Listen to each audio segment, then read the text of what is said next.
Hi, Tiffany. Hi. It's so This is nice the to see first you. time I've done an Instagram Live interview, so it's very exciting.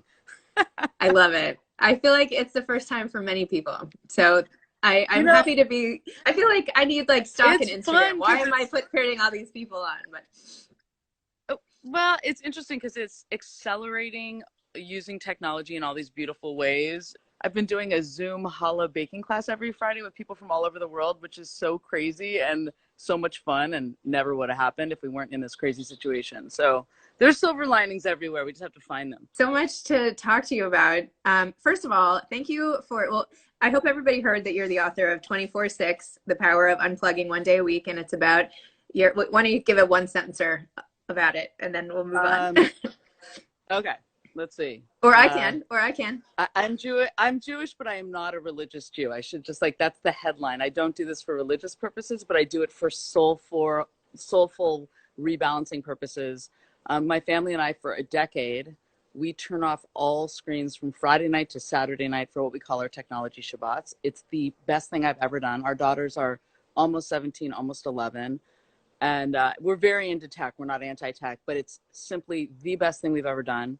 So in my book, I kind of talk about why I started doing it, which I'll tell you about shortly, but also the philosophy, the physiology, the psychology, the creativity that comes from it, like all the benefits that we found for doing it for a decade. And it's so relevant right now. I mean, when days are all blurring together, creating space away from screens. And for me, doing a whole day every week during lockdown without screens has been the most replenishing thing I could do right now.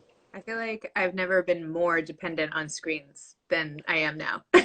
Yeah, well, I think that's true. They're a lifeline for sure. And it's beautiful, but we're also reading so much stressful news and there's no boundaries anymore. So carving out space to look at this as such an opportunity to have moments with your kids and your husband, or if you live by yourself, just by yourself to just think and reflect, because we're on that network so much and it's beautiful moments, joy, but it's also very stressful. And how do we create time off the network to really understand this amazing opportunity, which is saying, look at what's around you.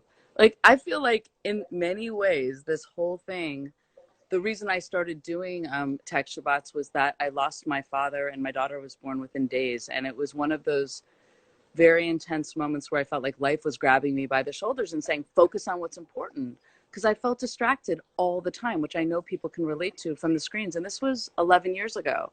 And I feel like this moment that we're in is the whole world grabbing all of us by the shoulders and saying, focus on what's important. Look at the crazy way we were living. We were distracted, flying all over the place. We're never really present. And it's this incredible opportunity to rethink how we're living and what's important, your health, your family, food, the roof over your head if you have it. I mean, it's pretty simple when you get down to it. And I think this is in many ways a rebalancing on a lot of levels. Do you think that when all the restrictions lift, that people will maintain what they've learned now? Or do you think people are going to just go crazy and Mm, revert back, like double down and revert back to what they were doing before? I really hope that people will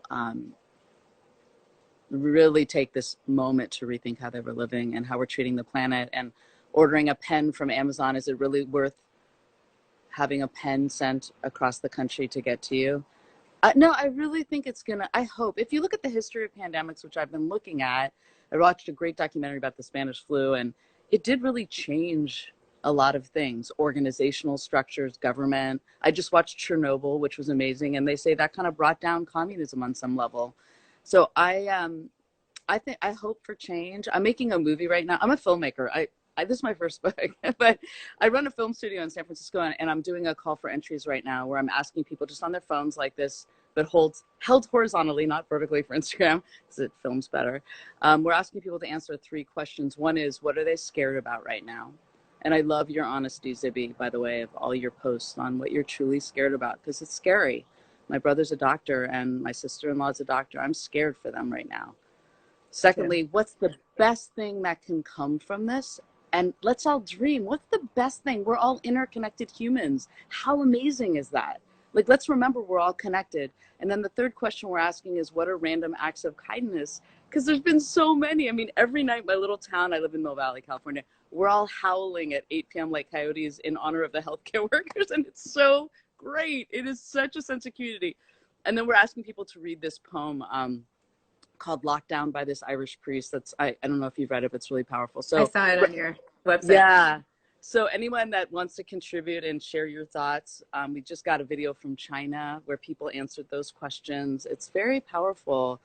So I think there's a lot to answer your question, to go back, is that I really do. I believe in humanity, and I think we needed a great rebalancing, and I hope a lot of good will come from this. I do.